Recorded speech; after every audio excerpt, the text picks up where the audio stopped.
All right, 3, 2, 1. Welcome back to our continuing coverage from Super Bowl 60 Radio Row with Colts specialist Ameer Abdullah. 10 years in the league now, right? 11.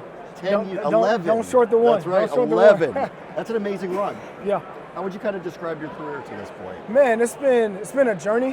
High draft pick to Detroit. Spent 4 years there, then 3 years in Minnesota, and then a couple years with the Raiders, and now my last year with the Colts. So I've kind of been on tour. Yeah. Been on tour a little bit, but what I've loved about my experience is I've been able to at least spend a little time in each city, where I like to joke that I have like every city's map ingrained in my brain, where, you know, for my children, I can share this experience of like, hey man, I know what it's like to drive around Minneapolis, drive around Las Vegas, drive around Detroit and Indianapolis, which is such a privilege. Yeah. So, you know, I've enjoyed my journey thus far. Yeah, so you're a true American now. I am a true American, especially the Midwest. The Midwest, you're not American until you do the Midwest. You know, a lot of the foreigners come in and they stay on the coastal, but until you get in the thick of the Midwest of the country, you don't really know what America's really made of yet. So 11 down, I assume you're not going anywhere. You want to continue your career? I mean, shoot, they keep seeing value in me. So I see myself playing year 12. I'm heading into free agency this year, though. Yeah. Obviously in talks with a few teams right now. But I think 15 would be a comfortable number, you know, which will be interesting. Hasn't been a lot of running backs to make it to 15, so why not go for it? You're a survivor, too. How have you done it? How have you made it this long? I mean, most people who play your position really don't last that long into the NFL. Yeah, I would say, for one, falling back on my training and not trying to rise to the occasion. You know, because the running back position has changed so much since I've been in the league, where when I first got in the league, we were the premier offensive piece. Yep. And then around year 3 for me, that shifted to obviously the quarterback being the guy who had the ball in his hand a lot more, which raised the value of the receiver a lot. It's, you know, everyone but the running back kind of value went up. So for me, I had to kind of fall back on the trainings of like preparing in pass protection, preparing, knowing schemes, and just being someone that can be a plug and play kind of guy, which has allowed my value to kind of stretch out.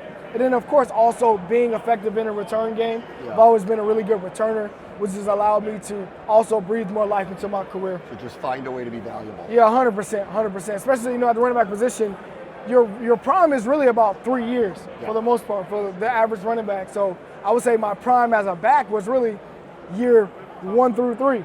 You know, then from there it was kind of like, all right, they're not necessarily looking for the guy who can carry the ball 20 to 30 times anymore. They want the guy who can catch the ball in the backfield. So I kind of adapted to more of a third down back, which allowed my role to expand with Kevin Stefanski in Minneapolis with the Vikings for a while. We had a lot of good runs, which allowed me to have more life with Josh McDaniels with the Las Vegas Raiders, who's coaching in the Super Bowl this year. And you see how they use Travion Henderson, a lot of guys like that. Those are some of the roles that I was able to take up that is, you know, given the longevity to my career. Let's talk about some of the other things you're doing, the World Youth Foundation. Tell us a little bit about that. Yeah, the World Youth Foundation is pretty much our mission is to give opportunity to low-income children who don't have diverse opportunities to see the world from different spaces, right?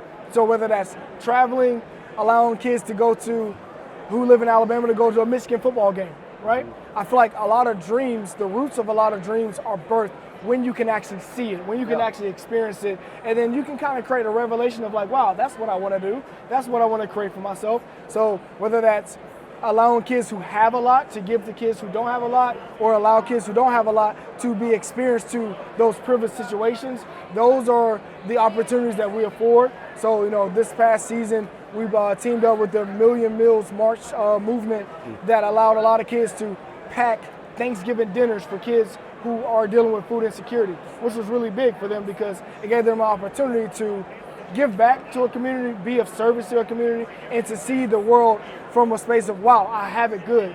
Let me, you know, give to people who may not have it as good for me. And it kind of creates an appreciation that the parents appreciate because when they come back home, they're a lot more thankful for what they have. Did this come out of any personal experience for you? Is this that was important for you? Yeah, I would say the experience for me was coming from a really big family. So I'm the youngest of 9.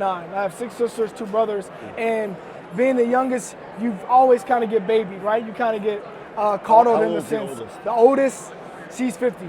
She's not 50. Wow. So for me, I had so many different examples of people who had so many different skills that poured into me that made me I would say, the well-rounded person I am today. But you have kids who don't have two parents. You have kids who don't have homes, who don't have those resources. So for me, it was more so about building community, because I really do feel like it takes a village, and that's what the locker room feels like. It feels like a village. You have guys coming from all walks of life trying to achieve a common goal, and the only way you can get that is for people to supplement for where the next person lacks. So that's where my vision for the World Roots Foundation came. You know how many tickets you would have had to buy for the Super Bowl if you got into it? Oh man, you would have gone broke. Oh my goodness. You know, I have a funny story. I think it was in college, we were playing Fresno State, so I have a lot of family in California. I ended up having to get like 35 tickets just because outside of my 9, my dad is also one of 7 himself. Wow. So it gets hectic. Yeah, it does. All right, who do you like in the Super Bowl this weekend? Oh man.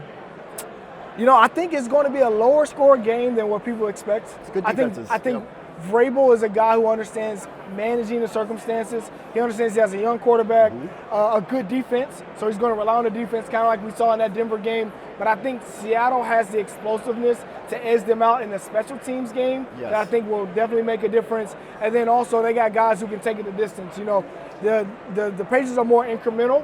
Seattle, they can change the field really quick. Amir, it was great meeting you. Thanks so much for coming on. Appreciate you guys. Thank you. Thank you. Thanks. Yep.